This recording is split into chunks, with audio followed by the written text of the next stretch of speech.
Starting करू. आजचा आपला फर्स्ट एक्सपिरियन्स मध्ये पहिल्यांदा वेलकम करणार आहोत. ओके, सावित्रीताई, सदाशिव फॅमिली मध्ये तुमचं सहर्ष स्वागत आहे. पटपट फक्त वेलकम पटपट करून घ्या, कारण आजचा टॉपिक एकदम पॉवरफुल आहे. वेलकम ताई. वेलकम ताई. जरा चेक करा.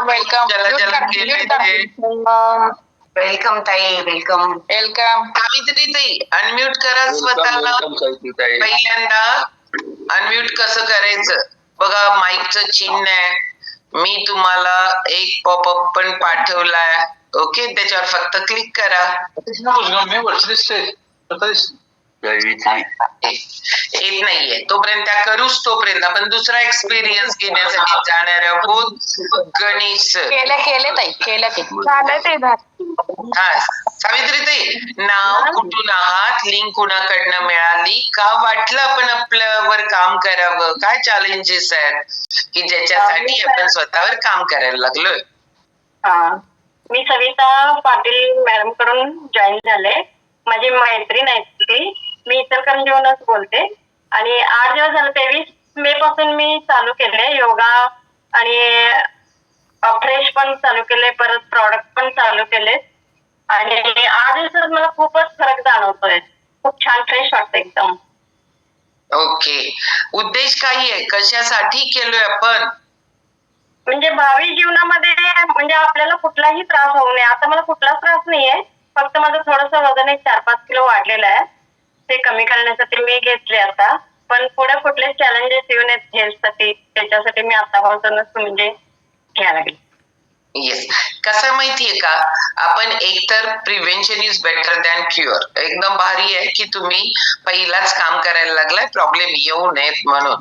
आणि दुसरं, आपल्याला खूप लोकांना हेल्दी करायचंय ना, खूप लोकांना आरोग्य संपन्न करायचंय. आपण आपलं नॉलेज घ्यायचंय आणि आपलं नॉलेज आपण सगळ्यांना शेअर पण करायचं. एवढं मोठं काम आहे ना आपल्याकडं. सावित्रीताई, रिअल मध्ये वय किती आहे त्यांची मैत्रीण म्हटल्यावर त्यांच्या एवढेच काय? 56 वय आहे माझं. ओके, चलो, राईट टाइमला तुम्ही तुमच्यावर काम करायला सुरुवात केल्या. चलो, जोरदार क्लॅपिंग करणार आहोत आपण सावित्रीताईंसाठी. आणि आता आपण जाणार आहोत गणेश सरांच्याकडे. Okay, Ganesh sir, continue. नाव, कुठून आहात, लिंक कुणाकडून मिळाली, किती दिवसापासून स्वतःवर काम करायला लागलाय आणि स्वतःचा रिझल्ट काय आहे? नमस्कार सगळ्यांना. माझा मी शतायुषी फॅमिलीला जॉईन 5-6 दिवस झाले मला. मी शिवराज. वेलकम पण करायचं असेल ना? हो, वेलकमच करायचं. हो ताई, वेलकम करायचं. चलो, शतायुषी फॅमिली मध्ये गणेश सर सहर्ष स्वागत आहे. धन्यवाद सर. धन्यवाद सर. धन्यवाद सगळ्यांना. Welcome sir. धन्यवाद सगळ्यांना. Continue sir. मला कसं, शिवराज सरांना प्रेरित होऊन मी हे झालोय. त्यांना बघत होतो, त्यांच्या तब्येतीत मला फरक जाणवला. मी स्वतःच त्यांना फोन केला, त्यांना विचारलं तुम्हाला का फरक म्हणजे का पडलं. त्यांनी मला शतायुषी फॅमिली बद्दल सांगितलं थोडं. मी 3 दिवशी गेलो, डॉक्टर सरांची, प्रसाद सरांची मीटिंग झाली. मी लगेच जॉईन होऊन गेलो शतायुषी फॅमिलीला. माझं वजन 116 kg होतं. मला 5-6 दिवसामध्ये फरक जाणवला. 1-1.5 किलोचा कमी झालाय. आणि पहिलं कसं, मी 10 वाजता ऑफिसला जायचो, सकाळी 9-9:30ला उठायचो, रात्री 12-1 पर्यंत टीव्ही बघत होतो अक्षरशः. पण आता सकाळी 5-4ला 4लाच जाग येते आणि संध्याकाळी झोप पण 9-10ला झोप लागून जाते ऑटोमॅटिक. आणि कारखान्यात गेल्यामुळं कामगारांना पण थोडंसं कामाचं पण हे होतंय आता. आणि मी सकाळी उठल्यामुळं माझ्या 2 मुली, 1 मुलगा, हे माझी फॅमिली, हे पण सकाळीच उठून पूर्ण हे करताय, एक्सरसाइज करताय. काय करा सगळ्यांना. तो लहान मुलगा, 1 वर्षाचा मुलगा सुद्धा त्याच्याकडून जेवढं झालं तेवढं हे करतोय. याच्यामुळे कसं पूर्ण फॅमिली हे होतंय, जॉईन होत आहे. आणि आता हीच वेळ आहे त्यांना, म्हणजे आमच्याकडून प्रेरित होण्याची मुलांना हीच वेळ आहे ना सवय लागायला.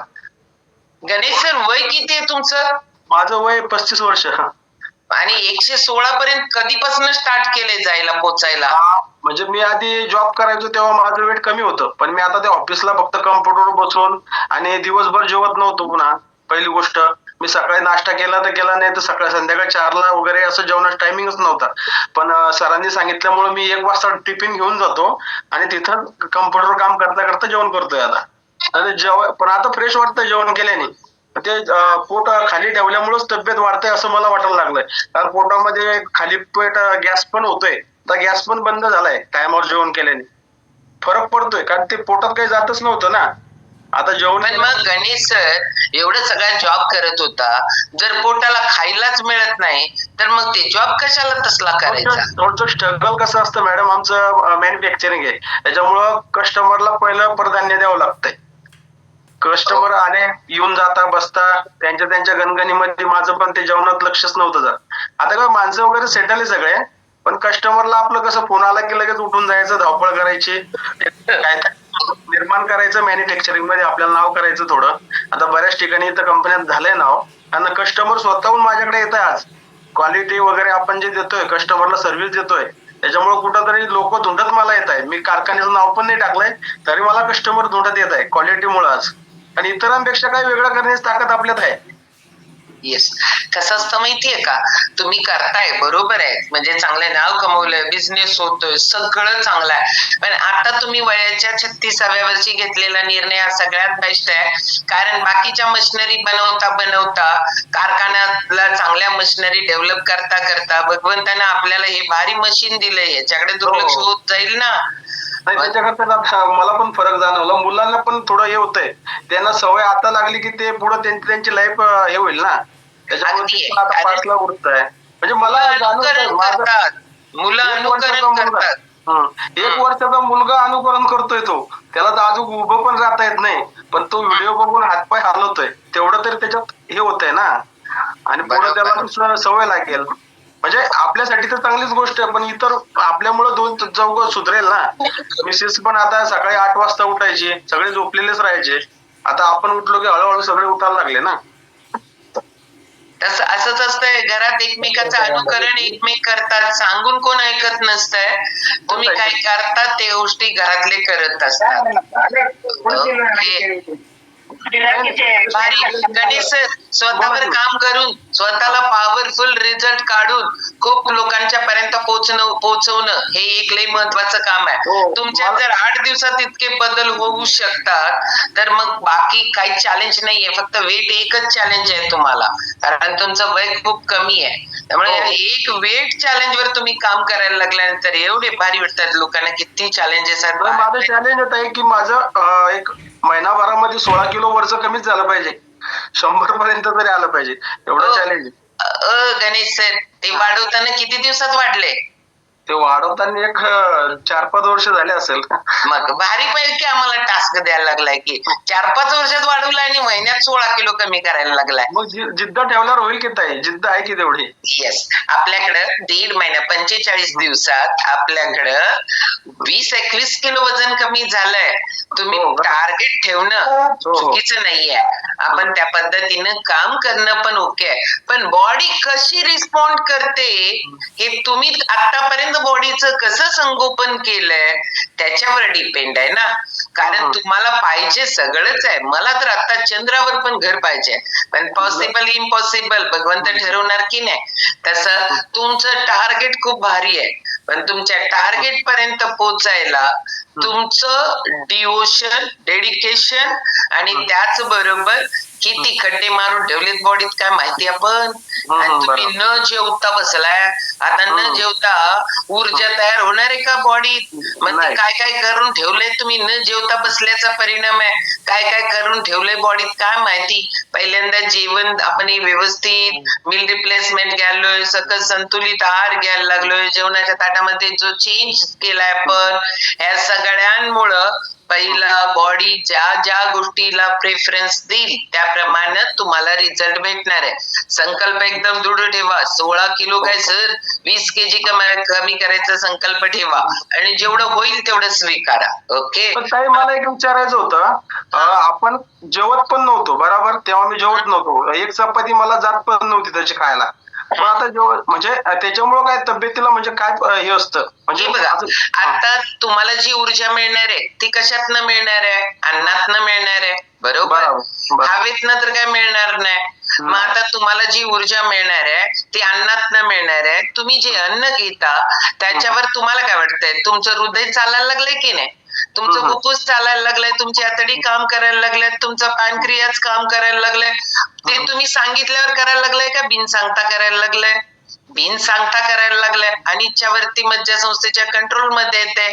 मग हे सगळं करायला तुम्ही म्हणणार माझं वजन कमी व्हायला पाहिजे म्हणून मी जेवणार नाही, मी खाणार नाही. मग आता शरीराला तर ते सगळं काम चालवायला पाहिजे. एका मिनिटात हृदयाला 72 ठोके द्यायलाच पाहिजेत. त्याच्यात गडबड झाली तर मग शरीर, तुम्ही पहिला जे खाल्लं ना, तुम्ही काय म्हटला, माझी एनर्जी नव्हती, मला आता खाऊन एनर्जी वाढली. मग तुम्ही जे खाता ते बॉडी काय करते, फॅट मध्ये स्टोअर करते. म्हणजे तुमचं अजून जरा वजन वाढत जातं. कमी खाल्ला की तुमच्याकडे ऊर्जाच नाही, नुसताच तुम्ही काय करायला लागला, एनर्जी जी पाहिजे ती कमी पडायला लागली. कारण तुम्ही कमी खायला लागलाय, बॉडी स्टोअर करायला लागली फॅट मध्ये. म्हणून आपल्याला कमी खाऊन लाईफ मध्ये कधीही वजन कमी होत नाही. आपल्याला ताकद कमी होते. तुम्ही लई लवकर जागे झालाय वयाच्या 36व्या वर्षी. जर वेळ लावला असता तर बॉडीमध्ये केवढे प्रॉब्लेम्स क्रिएट केला असता. कारण शेवटी शरीर अन्नावर चालतं. ते अन्न क्वालिटी क्वांटिटी मध्ये आपण काय खायला पाहिजे, कधी खायला पाहिजे, कुठलं खायला पाहिजे, ह्या सगळ्या गोष्टी ज्या वेळेला विचार करून करतो ना त्यावेळेला द बॅट रिझल्ट येतो. म्हणून ज्यांनी तुम्हाला हे सगळं सांगितलंय थँक्यू म्हणा. थँक्यू. लय लवकर धन्यवाद मुसळे सर. मुसळे सर धन्यवाद. इथंच देता. ओके, भारी. त्यामुळे गणेश सर लई क्लास काम होईल तुमचं, नो प्रॉब्लेम. कारण हा ताई, काय नाही, फक्त मी कुठेही काय सांगायला गेलो नाही. माझ्यातले बदल बघून हा माणूस फक्त प्रेरित झाला बरं का. म्हणूनच गणेश सरांचा बद्दल बघून किती लोक, कारण गणेश सरांच्याकडे दिसण्यासारखा रिझल्ट आहे. हो, 116 किलोचा माणूस 80 किलोवर आल्यानंतर काय भारी दिसणार की सगळ्यांना. तुमच्या 2 किलो वाढले तरी लोकांना दिसतं, तुमचं 2 किलो कमी झालं तरी लोकांना दिसतं. आपल्याला नाही कळलं तरी लोकांना कळत असतं. ओके, चलो गणेश सरांसाठी एकदा जोरदार क्लॅपिंग करू आपण. थँक्यू सगळ्यांना. येस. शैला शेडबाळे, जोरदार क्लॅप करू. Next experience. अनम्यूट करता येते का? शोभाताई, आता तुमची अॅनिव्हर्सरी तर आहे, पण आता आपलं अॅनिव्हर्सरी सोमवारी सेलिब्रेट करू. आज घरचे करू ते सोमवारी आपण करू. ओके. हा, शैलाताई गुड मॉर्निंग. Good morning. जय जिनेंद्रताई. बोला. माझं वाढलेलं वेट आणि गुडघ्यातला कळ कम करतला जड. आता माझं वजन, पहिलं नाव, लिंक कोणी दिली, कुठून आहात, काय करता आणि मग का केलं? मला हे लिंक शीतल चौधरीनं दिलं, डॉक्टर शीतल चौधरी. आणि त्यांनी ताईनं मला हे केले, वर्षावर फोन सगळं विचारते. प्रसाद सर मला घरी येऊन सगळं सांगतात, मार्गदर्शन करतात. मला 94 किलो वजन होतं माझं. आता झालंय 74 झालंय माझं वजन. आणि गुडघ्यातलं कळ होत ताई, आणि गुडघ्यातलं कळ कमी झालंय, कमरातलं कळ कमी झालंय. मी रोज सकाळी 8 गोळी, संध्याकाळी 8 गोळी खात होते मी.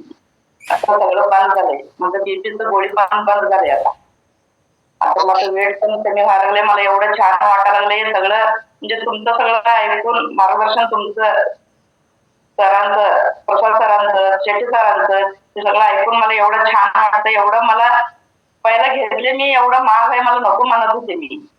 म्हणतात त्यांनी म्हटलं आता एवढं दवाखान्याला पैसे घालतोय मी, म्हटल्यावर हे घ्यायलाच पाहिजे म्हटलं. मिस्टर पण मला लई साथ देतील त्यावेळी. मग त्यावेळी मी घ्यायला चालू केले. मी नको म्हणजे मला पाणी घालायला, बाळाला पाणी घालायला आजी आलती. तुम्ही हे घ्या बघूया, मला पगार देऊ नका तुम्ही, खरं हे घ्या तुम्ही, असं ती आजी म्हटली. मग मला मी आता 5 महिने झालं चालू केलं मी. आता मला एवढं छान वाटतं. शैलाताई, मला एक प्रश्नाचं उत्तर द्या. ती आजी काम करायला यायला लागली ती ना? होय. मग तिला किती वर्ष झालं तुमच्याकडे काम करते ती? बाळाला पाणी घालायला येत होती. पण ती बाई ग्रेटच की. ती तुम्ही खावा खरं मला पैसे देऊ नका म्हणते. म्हणजे माणसं, लोक म्हणतात चांगली लोक दुनियेत नाही आहेत. हो बघा, चांगली लोक लई दुनियेत आहेत, फक्त आपण त्यांच्याकडे बघत नाहीये. आता ती यांच्याकडे काम करायला आल्या आणि म्हणत्या मला पैसे देऊ नका, खरं खावा. भारी आहेत का नाही लोक सगळे आपल्या आजूबाजूला.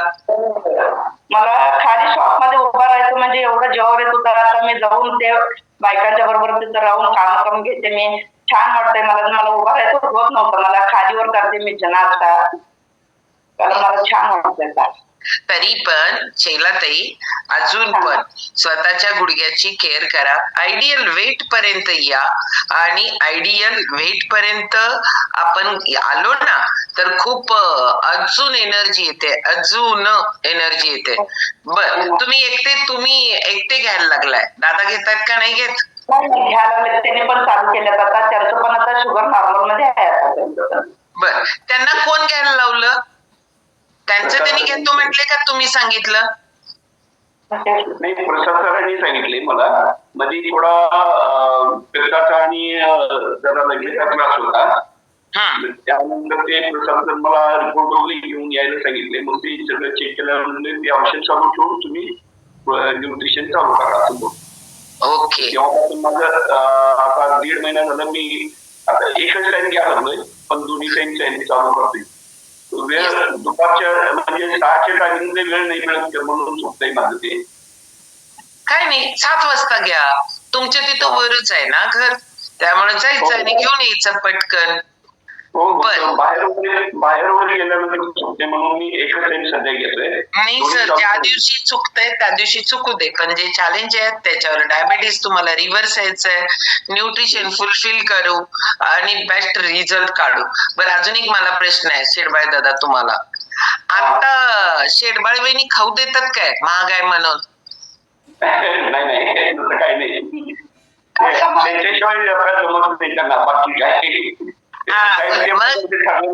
आता मला सांगा शेडबाळे वहिनी, आपल्या बॉडी पेक्षा काय महाग आहे का हो? होय काय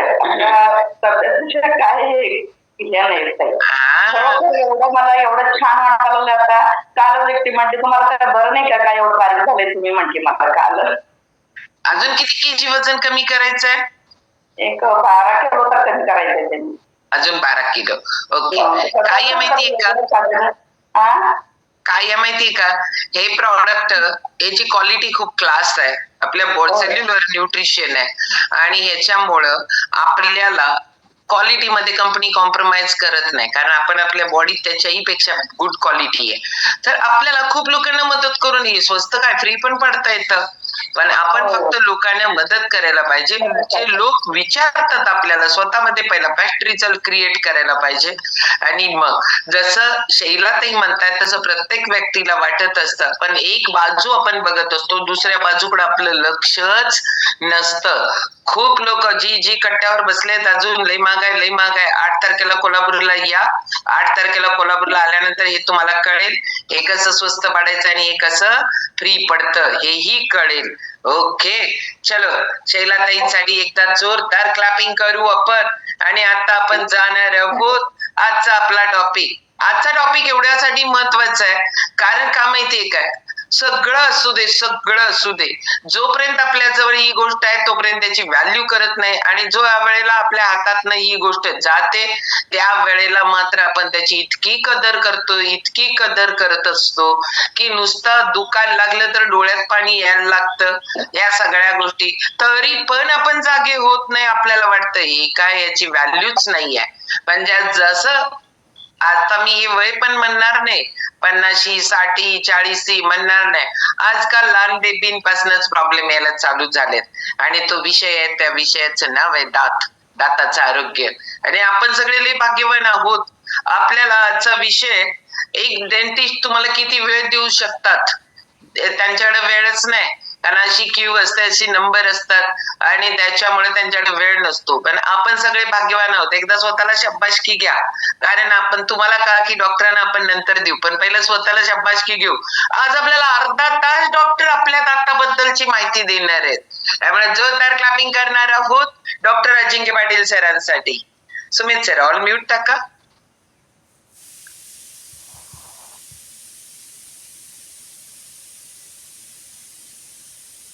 अनम्यूट करा.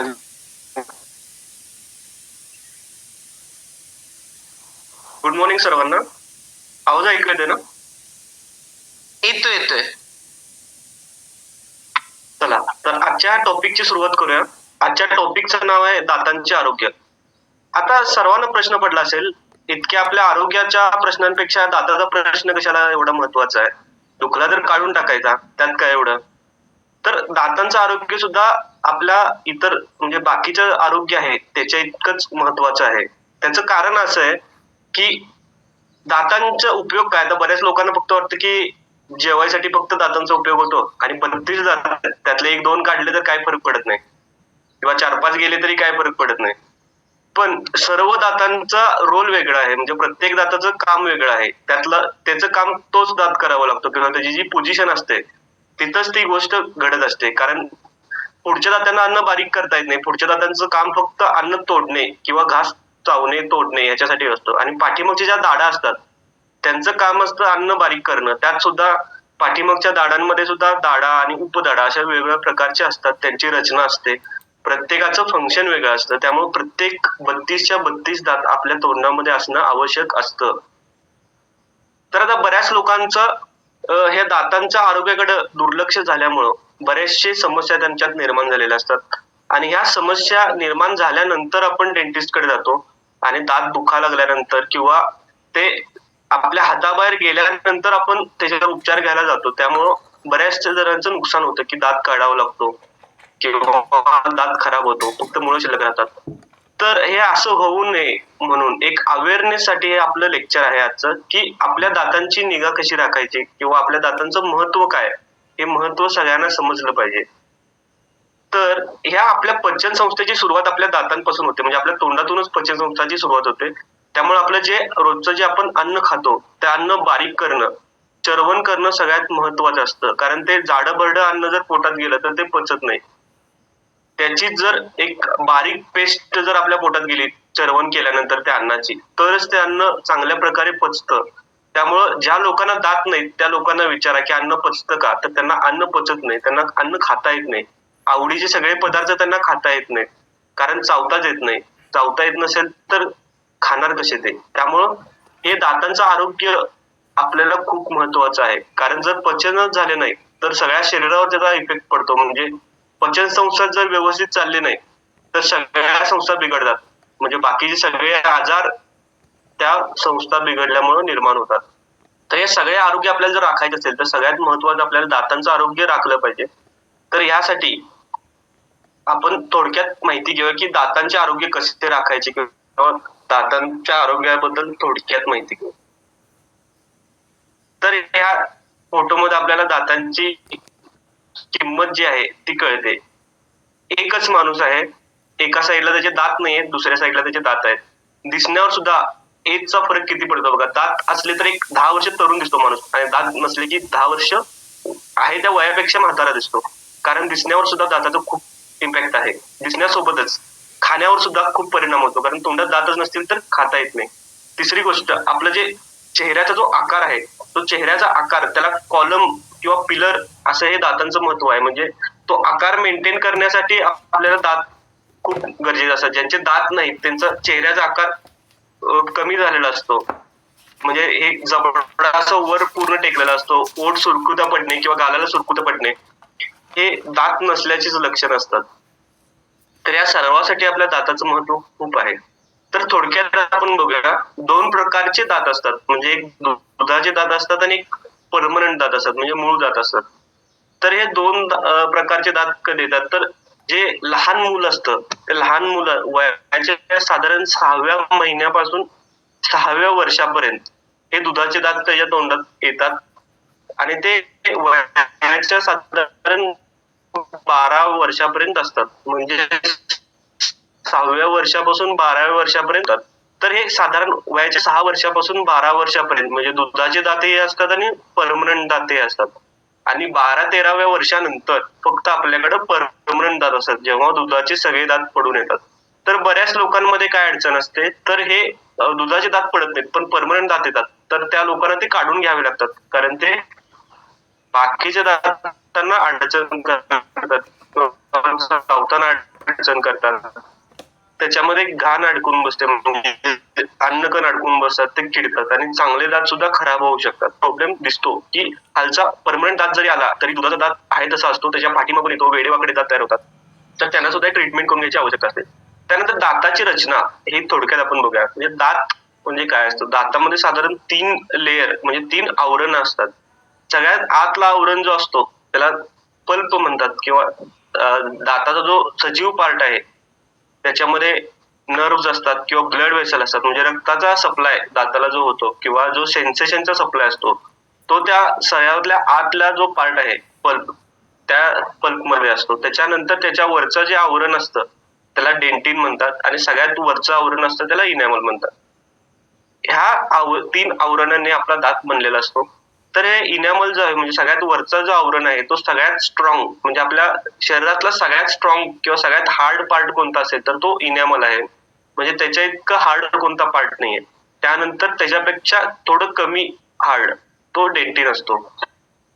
तर ह्या 2 पार्ट मुळे दातांची रक्षण होतं किंवा बाकीच्या ज्या गोष्टी आहेत, कीड न लागणे किंवा दाताचे जे सेन्सेशन असतात, सेन्सिटिव्हिटी, त्याला अवॉइड करण्यासाठी म्हणजे ते टाळण्यासाठी ह्या 2 लेअर व्यवस्थित सुरक्षित असणं खूप महत्वाचं आहे. जर ह्याच्यामध्ये कीड पसरली असेल किंवा ह्या लेअर खराब झाल्या असतील 2, तर आपल्या त्या नसांपर्यंत डायरेक्ट कीड असेल किंवा बाकीचे जे सेन्सेशन आहेत ते डायरेक्ट पोचतात आणि त्यामुळे आपल्याला बाकीचे त्रास चालू होतात.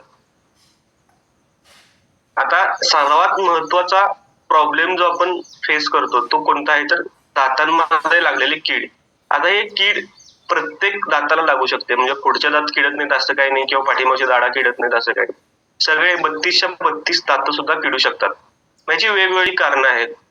म्हणजे बऱ्याच लोकांचं स्ट्रक्चरल डिफेक्ट असतो, म्हणजे दात तयार होतानाच कमकुवत तयार होतो, कारण त्याच्या वरचे जे 2 आवरण आहेत ते आवरण इतके स्ट्रॉंग तयार होत नाहीत जेणेकरून ते किडेला रेजिस्टन्स प्रोव्हाइड करतील. हा जेनेटिक सुद्धा असू शकतो किंवा डेव्हलपमेंटल सुद्धा असू शकतो, म्हणजे दात वाढ होत असताना हा डिफेक्ट राहू शकतो. मग त्याच्यामुळे त्यांना कीड लवकर लागते, म्हणजे लहान वयातच दात किडायला चालू होतात, कारण त्याचं रेजिस्टन्स जे असतं म्हणजे प्रतिकार क्षमता असते दाताची ती कमी असते. तर बऱ्याच लोकांमध्ये दात वेडेवाकडे असतात किंवा दातांमध्ये फटी असतात, म्हणजे अशा फटींमध्ये अन्नकण साठून दात किडायला लागतात. काही लोकांमध्ये जे दुधाचे दात असतात ते बऱ्याच प्रमाणात किडलेले असतात, म्हणजे लहान मुलांचे दुधाचे दात सर्व किडलेले असतात. मग ती कीड जी तोंडात असते त्याच्यामुळे जे परमनंट दात त्याच्या पाठीमागे येत असतो त्याला सुद्धा शेजारच्या दातांमुळे कीड लागायची चान्सेस असतात. त्यामुळे बरेचसे कारण असतात दात किडण्याचे. पण आपण ट्रीटमेंट घ्यायला कधी जातो? जेव्हा दात दुखायला लागतो तेव्हा. दात जोपर्यंत दुखत नाही तोपर्यंत आपण ट्रीटमेंट घेत नाही. जेव्हा दुखायला लागतो तोपर्यंत ती कीड जी असते ती दाताच्या नसांपर्यंत पोहोचलेली असते. आपल्याला रूट कॅनल किंवा दात काढल्याशिवाय दुसरा कोणता ऑप्शन राहत नाही. तर ह्या किडेसोबतच दुसरा एक मोठा प्रॉब्लेम असतो. तो कोणता? तर तो प्रॉब्लेम म्हणजे आपल्या हिरड्यांचं आरोग्य. आपल्या हिरड्या सुद्धा हेल्दी असणं महत्वाचं आहे. फक्त दात किडून चालत नाही किंवा दाताचं कीड थांबून चालत नाही, तर आपल्या हिरड्यांचं आरोग्य सुद्धा महत्वाचं आहे.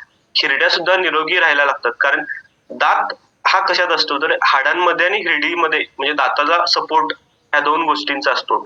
जर ह्या 2 गोष्टींचा सपोर्ट जर राहिला नाही दातासाठी तर तो दात इव्हेंच्युअली म्हणजे हळूहळू तो हलतो आणि हालून पडून जातो. त्यामुळं दातांच्या आरोग्यासोबत हिरड्याचं आणि हाडाचं म्हणजे दाताच्या भोवतीच्या ज्या हिरड्या आहेत त्याचं आरोग्य खूप महत्वाचं आहे. आता या फोटोमध्ये तुम्ही बघू शकता वरच्या ह्याच्यामध्ये पूर्ण जो थर आहे म्हणजे कॅल्क्युलस म्हणतात त्याला, जी घाण असते आपली रोजची, जे अडकून अडकून जो हार्ड स्ट्रक्चर तयार होतं, तर ते हार्ड लेअर असतो तो ब्रशने निघत नाही. असा लेअर हळूहळू आपल्या हिरडींमध्ये साठत जातो आणि तो वाढतच जातो, खाली खाली वाढत जातो. आणि तो जसा लेअर वाढेल तसं आपल्या हाडाची आणि आपल्या हिरड्यांची दोघांची झीज चालू होते. त्यामुळं हळूहळू आपले दात हालायला लागतात आणि पडून जातात. त्यामुळे कीड जरी लागली नसली तरी आपला दात खराब होतो, कारण आपल्या दाताला जो आधार देणारं स्ट्रक्चर आहे, आपले हिरडे आहे, आपले हाड आहेत, ते खराब होतात. त्यामुळे हिरड्यांचं आरोग्य सुद्धा राखणं खूप महत्वाचं आहे. आता बऱ्याच जणांना प्रश्न पडला असेल की कीड का लागते? तर कीड लागायचे भरपूर कारण आहेत. त्यातले थोडे कारण मी थोडक्यात सांगतो. एक तर जास्त शुगरी डाएट, म्हणजे ज्याच्यामध्ये प्युअर शुगर ग्लुकोज असेल किंवा जे बाकीचे सबस्ट्रेट असतात ग्लुकोजचे ते डायरेक्टली घेणं आणि ते खाल्ल्यानंतर दात स्वच्छ न करणं, म्हणजे चूळ भरायची नाही किंवा ब्रश न करणं, जेणेकरून काय होतं तर ते अन्नकण आपल्या दातांमध्ये अडकतात, दातांमधल्या फटींमध्ये अडकतात आणि तिथं ते किड्याला चालवतात. मग ते कुजतात आणि त्यानंतर त्याचं ऍसिड प्रोडक्शन होतं तिथं, म्हणजे जे बॅक्टेरिया असतात, जे दातामध्ये कीड तयार करतात, त्या बॅक्टेरिया काय करतात तर त्या अशा शुगरी फूडचं ऍसिड मध्ये रूपांतर करतात आणि त्या ऍसिडमुळं आपल्या दातांचा जो लेअर असतो तो विरघळायला लागतो त्या ऍसिड मध्ये आणि त्यामुळं दातांमध्ये खड्डे पडायला चालू होतात, ज्याला आपण कीड म्हणतो. किंवा बऱ्याच लोकांमध्ये पित्ताचा त्रास असतो, ज्यांना पित्ताच्या उलट्या होतात बऱ्याचदा, किंवा ऍसिड रिफ्लक्स हा ज्या लोकांना आजार असेल त्यांना माहित असेल, जेणेकरून काय होतं पोटातून पित्ताच्या उलट्या होत असतात सारखं. त्यामुळे काय होतं तर दातांवरचे लेयर असतात, म्हणजे जे ऍसिड पोटात पाहिजे ते त्यांच्या तोंडात सारखं येत असल्यामुळं वरचे लेयरची सुद्धा झीज होते. त्यानंतर बऱ्याच लोकांमध्ये मी मगाशी म्हटल्याप्रमाणे जन्मताच डिफेक्ट असतो, म्हणजे तेवढ्या स्ट्रॉंग आपलं जे लेयर असतात ते स्ट्रॉंग लेयर तयार होत नाही, त्यामुळे सुद्धा त्यांच्यात कीड तयार होते. किंवा बऱ्याच लोकांमध्ये ड्राय माउथ सिंड्रोम असतो, म्हणजे सलायव्हेशनच होत नाही, थुंकीचं निर्माण होत नाही आपल्या तोंडांमध्ये, त्यामुळे सुद्धा किडेचं प्रमाण जास्त होतं. आणि सगळ्यात महत्वाचा घटक म्हणजे लॅक ऑफ फ्लोराईड. फ्लोराईड नावाचं एक सबस्टन्स असतं, म्हणजे केमिकल असतं, ते फ्लोराईड दाताचे जे लेअर आहेत त्यांना स्ट्रॉंग करण्यासाठी मदत करत असतं. जर आपल्या डे टू डे लाईफ मध्ये फ्लोराईडच नसेल तर ते दात वीक होतो किंवा त्याच्या वरचा लेअर आहे तो खराब होतो. तर हे बाकीचे जे आपल्या हातातले जे गोष्टी आहेत त्या आपण करायला पाहिजे, जेणेकरून जे शुगरी फूड्स आहे ते आपण अवॉइड केलं पाहिजे, म्हणजे कमीत कमी आपण खायला पाहिजे. जर आपण एखाद्या वेळ खाल्लं तरी दात स्वच्छ करायला पाहिजे, चूळ भरणे असेल किंवा ब्रशिंग करणे हे सगळ्यात महत्वाचं आहे. त्याच्यानंतर ब्रश करताना टूथपेस्ट कोणती वापरायची तर फ्लोराईड युक्त टूथपेस्ट वापरायची, जेणेकरून आपले जे दातांवरचे लेयर आहेत ते स्ट्रॉंग बनतील आणि दात आपला चांगला होईल, दातांचं आरोग्य चांगलं राहील. आता हे किडेचं थोडक्यात सांगतो. पहिला असतं ती कीड दाताच्या वरच्या आवरणाला लागते, म्हणजे इनॅमलला लागते. तेव्हा सुद्धा आपण जर ट्रीटमेंट केलं तर दात फक्त चांदी भरून किंवा कंपोजिट नावाचं ऍडव्हान्स मटेरियल आहे ते फक्त भरून दाताची कीड थांबवता येते 100%. पण ते जर आपण केलं नाही तर ती कीड हळूहळू खालच्या लेअर मध्ये जाते, खालच्या आवरणामध्ये जाते, डेंटिन मध्ये जाते. तिथे सुद्धा आपल्याला ती कीड आवरता येते किंवा फक्त सिमेंट भरून किंवा चांदी भरून ती कीड थांबवता येते. पण हे जर आपण केलं नाही, कारण ह्या 2 लेअर मध्ये जेव्हा कीड असते तेव्हा आपल्याला दातामध्ये दुखणं नसतं, आणि जेव्हा दातामध्ये दुखणं नसतं तेव्हा आपल्याला त्याचं काय किंमत कळत नाही किंवा ते करावं असं आपल्याला वाटत नाही. जेव्हा ते दात दुखायला लागतो खालच्या आवरणाला, म्हणजे आतल्या पल्पच्या आवरणापर्यंत पोचतो किंवा त्याच्या जवळ असतो, तेव्हा आपल्याला दुखायला चालू होतं आणि दुखल्यानंतर मग आपल्याला वाटतं की ट्रीटमेंट केली पाहिजे. मग त्यावेळी फक्त आपल्याकडं 2च ऑप्शन राहतात, एक रूट कॅनल करणे किंवा दात काढून टाकणे. मग रूट कॅनल केल्यानंतर आतली जी नस खराब झालेली असते, कारण ते कीड सगळे आतल्या नसाला कीड काढण्यासाठी ते नस सुद्धा क्लीन करायला लागतात, जेणेकरून आपल्याला रूट कॅनल ट्रीटमेंट केले की आपला जो सजीव दात असतो तो निर्जीव होतो. आणि ते पण आपण केलं नाही तर हे इन्फेक्शन वाढत वाढत जातं, दाताच्या खाली पसरतं, आपल्या हाडांमध्ये म्हणजे जबड्याच्या हाडांमध्ये पसरतं, सूज येणे किंवा जबडा फुगणे अशा वेगवेगळ्या प्रकारचे परत आजार होऊ शकतात. मग त्या केसमध्ये दात काढावा लागतो मोस्टली, कारण दात खूप खराब झालेला असतो. आता हे पहिला ऑप्शन मी सांगितला की चांदी भरणे किंवा कंपोजिट भरणे. कंपोजिट जे मटेरियल आहे ते ऍडव्हान्स मटेरियल आहे आणि ते दाताच्या रंगाचंच दिसतं. चांदी आहे ते मेटॅलिक, म्हणजे मेटल सारखं दिसतं. असे 2 ऑप्शन आपण करू शकतो.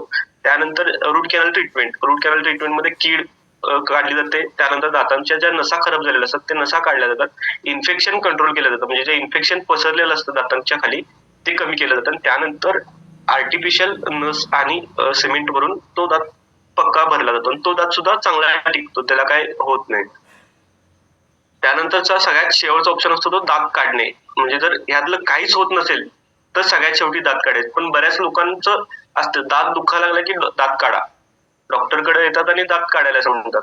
पण दात जर आपण काढत गेलो तर एकापाठोपाठ एक असे दात काढत गेलो तर त्या 32 दातापैकी 10-12 दात शिल्लक राहतात आणि ते पुढचे दात असतात. पाठीमागे सगळ्या दाढा काढल्यानंतर आपल्याला खाताही येत नाही अन्न पचता येत नाही, म्हणजे सगळ्या समस्या ह्याच्यापासूनच तयार होतात की दात काढल्यानंतर बऱ्याचशा समस्या तयार होतात. दिसायला चांगलं दिसत नाही, चेहरा बारीक होतो, अन्न पचणार नाही, अन्न चावता येत नाही. त्यामुळं दात काढणं हा ऑप्शन आपण ठेवायचा नाही. याच्या आधी रूट कॅनल करून घेणं किंवा त्याच्या आधीच सगळ्यात सुरुवातीला जर सिमेंट वरून घेतलं तरी समस्याच निर्माण होत नाही. त्यामुळं जे महत्व आहे ते महत्व आपल्याला समजायला पाहिजे दातांचं. त्यासाठीच आजचं हे लेक्चर आहे.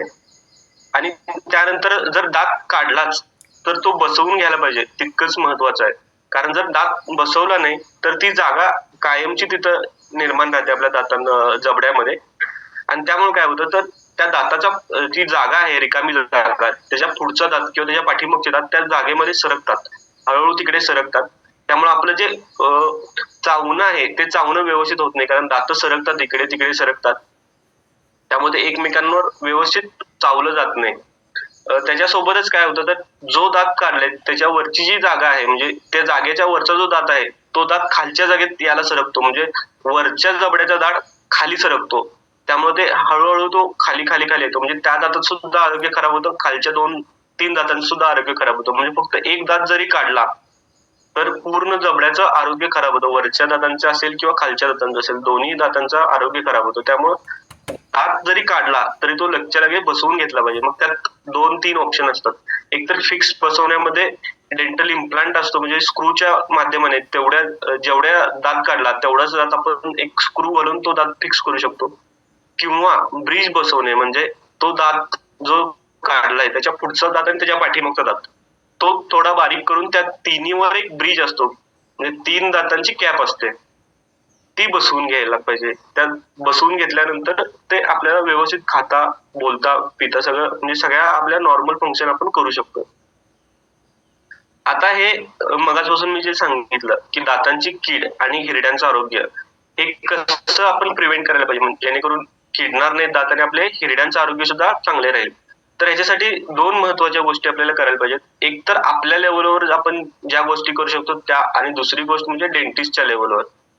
तर ह्यासाठी पहिली महत्वाची गोष्ट म्हणजे आपलं ब्रशिंग करणं, किंवा आपली जी ओरल हॅबिट्स आहेत, म्हणजे चांगल्या ओरल सवयी, म्हणजे ज्या चांगल्या सवयी आहेत त्या आपण अंगीकृत केल्या पाहिजेत, जेणेकरून आपलं आरोग्य बिघडणार नाही दातांचं.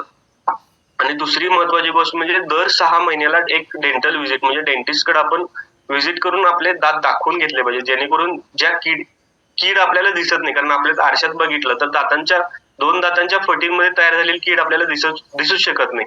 पण जर आपण डेंटिस्टकडे एक व्हिजिट केली तर ते सांगू शकतात की ह्या दातांमध्ये कीड चालू झालेली आहे किंवा ह्या दात भरून घेतला पाहिजे. तर सुरुवातीलाच आपण जर डेंटल व्हिजिट केली तर तो दात सुरुवातीच्या स्टेजमध्ये आपण त्याची कीड आपण थांबवू शकतो आणि तो दात आपला वाचवू शकतो. तर ब्रशिंग मध्ये सगळ्यात महत्वाची गोष्ट आहे ब्रश आणि टूथपेस्ट. आता टूथपेस्ट मध्ये भरपूर व्हरायटी आहेत, भरपूर प्रकार आहेत, पण आपल्याला दात स्ट्रॉंग करण्यासाठी किंवा एक महत्वाचा जो एजंट असतो तो फ्लोराईड. तर कोणतीही टूथपेस्ट आपण बघताना त्याच्यामध्ये त्याच्या पाठीमागे कंटेंट असतो, त्या कंटेंटमध्ये फ्लोराईड हा कंटेंटचा उल्लेख पाहिजे, आणि ती साधारण 1000 ppm च्या वरचा कंटेंट असला पाहिजे, म्हणजे साधारण 1000 ते 1500 ह्या ppm मध्ये कोणतीही टूथपेस्ट आपल्याला चालते. त्याच्यासोबत ब्रश मध्ये सुद्धा सॉफ्ट ब्रश किंवा मीडियम हार्डनेस किंवा अल्ट्रा सॉफ्ट ब्रश असे वेगवेगळ्या प्रकारचे ब्रश असतात. तर ज्या लोकांचं दातांचं आरोग्य नॉर्मल आहे, म्हणजे व्यवस्थित आहेत हिरड्या किंवा हाडं, तर त्या लोकांनी मीडियम हार्डनेसचा ब्रश वापरला पाहिजे. किंवा अल्ट्रा सॉफ्ट जर ब्रश वापरले तर व्यवस्थित दात स्वच्छ होत नाहीत. अल्ट्रा सॉफ्ट ब्रश हे फक्त ज्यांचे हिरड्यांचं आरोग्य खराब आहे किंवा दात हलतात किंवा दातांची खूप झीज झालेली आहे अशा लोकांनी अल्ट्रा सॉफ्ट ब्रश वापरले पाहिजेत. बाकीच्या लोकांनी मीडियम हार्डनेसचे ब्रश वापरले पाहिजेत. त्यानंतर ब्रश करण्याची पद्धत सगळ्यात महत्वाचं. तर ब्रश करण्याची पद्धत कशी असावी, तर साधारण एक वटाण्याचा दाणा असतो तेवढं आपण टूथपेस्ट घ्यायला पाहिजे. बऱ्याच लोकांचं कसं असतं, पूर्ण ब्रश भरून टूथपेस्ट घेतली पाहिजे, कारण तेवढंच आवश्यक असतं. एक वटाण्याचा दाणा असतो तेवढीच टूथपेस्ट घेतली तर तेवढंच आवश्यक असतं आपल्यासाठी. त्यानंतर ती टूथपेस्ट घेऊन आपण जे दात असतात ते एका साईडनं आपण चालू करायचं, पाठीमागच्या दातांपासून 45 अंशात अर्धा हिरडीवर आणि अर्धा दातांवर असा ब्रश ठेवायचा, आणि तो पुढे मागे आणि अप डाऊन, म्हणजे वर खाली आणि पुढे मागे ह्या 2 मोशन्स मध्ये दात फिरवायचे, म्हणजे पूर्ण ह्या पाठीमाग म्हणजे डाव्या साईडच्या पाठीमागपासून पूर्ण उजव्या साईडच्या पाठीमागेपर्यंत दोन दोन दात कव्हर करत आपण त्याच मोशन मध्ये दात घासायचे. त्यानंतर खालच्या दातांसाठी सुद्धा सेम 45 अंशात पकडायचं, थोडा ब्रश हिरडीवर, थोडा ब्रश दातांवर, आणि अप डाऊन आणि फ्रंट बॅक म्हणजे पुढे मागे वर खाली अशा 2 मोशन्स मध्ये दात पूर्ण घासायचे. त्यानंतर जो दाताचा चावायचा सरफेस असतो म्हणजे तोंड उघडल्यानंतर जो वरचा भाग असतो त्याच्यासाठी आपण ब्रश पुढे मागे म्हणजे पूर्ण त्या भागांवर ब्रश फिरून पुढे मागे, आणि वर सुद्धा तसंच. त्या पद्धतीने आपल्याला दात स्वच्छ करायला पाहिजेत. आणि सगळ्यात महत्वाचं म्हणजे डेंटल व्हिजिट. प्रत्येक 6 महिन्याला आपण आपल्या आरोग्यासाठी, आपल्या दातांच्या प्रिव्हेन्शन साठी एक डेंटल व्हिजिट करून घेणं आवश्यक आहे. आणि ज्या कीड असतील किंवा हिरड्यांचं आरोग्य आहे ते मेंटेन केलं पाहिजे. तर थँक्यू. आजच्या लेक्चरमध्ये एवढंच. चला जोरदार क्लॅपिंग करू आपण डॉक्टर अजिंक्य सरांसाठी. कारण का की एवढंच काय आपण प्रिव्हेन्शन काय करू शकतो, त्याच्यामध्ये तुमच्या हातामध्ये काय गोष्टी आहेत या सगळ्यांबद्दलचं नॉलेज आपल्याला दिलेलं आहे. बघा प्रश्न किती असतो, काय कुठली पेस्ट घ्यायची, ही घ्यायची का ती घ्यायची. आपण त्याच्यात कधी फ्लोराईडचं चेक केलंय? कधीच नाही करत. ब्रश कसा पाहिजे, फिरवायला कसं पाहिजे, या आणि सगळ्यात मेन महत्वाचं दाताची केअर आपण कशी करायला पाहिजे, या सगळ्या गोष्टींचं नॉलेज आपल्याला भारीपैकी दिलंय. असंच नॉलेज डायबिटीस कसा कमी करायचा. डायबिटीस हा लाईफस्टाईल डिसीज आहे, ह्याच्यावर आपण काम केलं तर त्याला पण परत आपण प्रिव्हेंट करू शकतो, रिव्हर्स आणू शकतो. या गोष्टींचं नॉलेज मिळणार आहे सोमवारी आपल्याला याच लिंकवर. त्याचबरोबर सोमवारी आपल्याला नवीन योगाचा वर्ग चालू होतो, आणि नवीन योगाच्या वर्गाची लिंक आपण ज्यांनी तुम्हाला ही लिंक दिली त्यांच्याकडून मागून घ्या. 8 दिवस सकाळी करा, 8 ऍक्च्युली नाहीच आहे, सोमवार ते शनिवार 8 दिवस करा. त्याच्यानंतर वाटलं तुम्हाला मला संध्याकाळी करायचंय, मला वेळ नाहीये सकाळी, माझी गडबड चालू होते, मुलांची शाळा चालू होते ना आता, त्यामुळे आपली गडबड चालू होते. सगळ्याच इन्फॉर्मेशन लईच भारी असतात, पण लोकांपर्यंत लिंक पोहोचवणं आपलं सगळ्यांचं काम आहे. आपण सगळ्यांपर्यंत पोहोचू. कारण डायबिटीस एक ज्याला झालाय ना त्याला विचारा काय हालत असत्या. इन्शुलिन घेणाऱ्याला, इंजेक्शन करून घेणाऱ्याला पण विचारा. समोर ताट आले भारीपैकी आहे, त्याच्यामध्ये सगळं पण खाताना किती रिस्ट्रिक्शन्स असतात तेही विचारा. एवढं सगळं करून पण तो कमी होत नाही. दर विजिट मध्ये गोळ्या औषधं वाढत जातात, त्याही लोकांना विचारा. खूप लोक सांगतात माहितीये का, मी दवाखान्यात जातच नाही, कारण गेले की डॉक्टर औषध वाढवून देतात. डॉक्टर कसं वाढवून देतील? त्यांना काय औषध वाढवून द्यायला पैसे आपण देतो का? नाही. आपल्याकडे प्रॉपर नॉलेज घेऊन आपण या सगळ्या गोष्टी कमी करत नाही. म्हणून लाईफस्टाईल डिसीज आहेत, ही लाईफस्टाईल चेंज करायला लागते, आणि त्याचं नॉलेज आपण सगळ्यांनी अपडेट करावं लागतं. आणि आपल्याला प्रॉपर नॉलेज, डायबिटीसचा आपला वर्गच घेत आहे.